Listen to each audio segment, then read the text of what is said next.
दोस्तों, भगवत गीता में भगवान श्री कृष्ण ने न केवल ज्ञान की बातें बताई हैं बल्कि जीवन जीने की कलाओं के बारे में भी बताया है। भगवान श्री कृष्ण ने अर्जुन को जो गीता का उपदेश दिया है वह हर मनुष्य के लिए प्रेरणा स्रोत साबित हो सकता है। गीता में भगवान श्री कृष्ण अर्जुन को उपदेश देते हैं कि जो भी व्यक्ति भगवत गीता की 18 बातों को अपनाकर अपने जीवन में उतारता है वह सभी दुखों से, वासनाओं से, क्रोध से, ईर्ष्या से, लोभ से, मोह से, लालच आदि के बंधनों से मुक्त हो जाता है। आइए जानते हैं भगवत गीता की 18 ज्ञान की बातें। फ्रेंड्स, वीडियो शुरू करने से पहले प्लीज़ हमारे चैनल को लाइक और सब्सक्राइब ज़रूर करें। नंबर 1, आनंद मनुष्य के भीतर ही निवास करता है, परंतु मनुष्य उसे स्त्री में, घर में और बाहरी सुखों में खोज रहा है। नंबर 2, श्री कृष्ण कहते हैं कि भगवान की उपासना केवल शरीर से ही नहीं बल्कि मन से करनी चाहिए। भगवान का वंदन उन्हें प्रेम बंधन में बांधता है।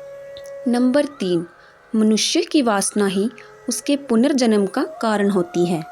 नंबर 4, इंद्रियों के अधीन होने से मनुष्य के जीवन में विकार और परेशानियां आती हैं। नंबर 5, संयम यानी धैर्य, सदाचार, स्नेह और सेवा जैसे गुण सत्संग के बिना नहीं आते हैं।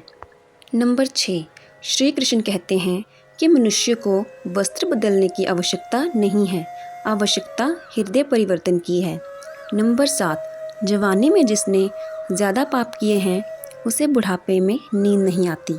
नंबर 8, भगवान ने जिसे संपत्ति दी है उसे गाय अवश्य रखनी चाहिए।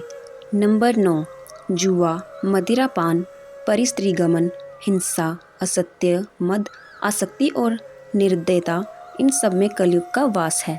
नंबर 10, अधिकारी शिष्य को सद्गुरु अवश्य मिलता है। नंबर 11, श्री कृष्ण कहते हैं कि सत्संग ईश्वर की कृपा से मिलता है, परंतु कुसंगति में पड़ना मनुष्य के अपने हाथों में है। नंबर 12, श्री कृष्ण कहते हैं कि मनुष्य को अपने मन को बार बार समझाना चाहिए कि ईश्वर के सिवाय उसका कोई नहीं है, साथ ही यह विचार करना चाहिए कि उसका कोई नहीं है, साथ ही वह किसी का नहीं है। नंबर 13, भोग में क्षणिक यानी क्षण भर के लिए सुख है, साथ ही त्याग में स्थायी आनंद है। नंबर 14, लोभ और ममता पाप के माता पिता हैं, साथ ही लोभ पाप का बाप है। नंबर 15, श्री कृष्ण कहते हैं कि स्त्री का धर्म है कि रोज तुलसी और पार्वती माता का पूजन करे। नंबर 16, मनुष्य को अपने मन और बुद्धि पर विश्वास नहीं करना चाहिए क्योंकि ये बार बार मनुष्य को दगा देते हैं। खुद को निर्दोष मानना बहुत बड़ा दोष है।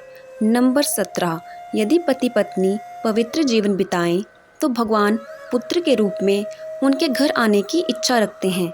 नंबर 18, भगवान इन सभी कसौटियों पर कसकर जांच परख कर ही मनुष्य को अपनाते हैं।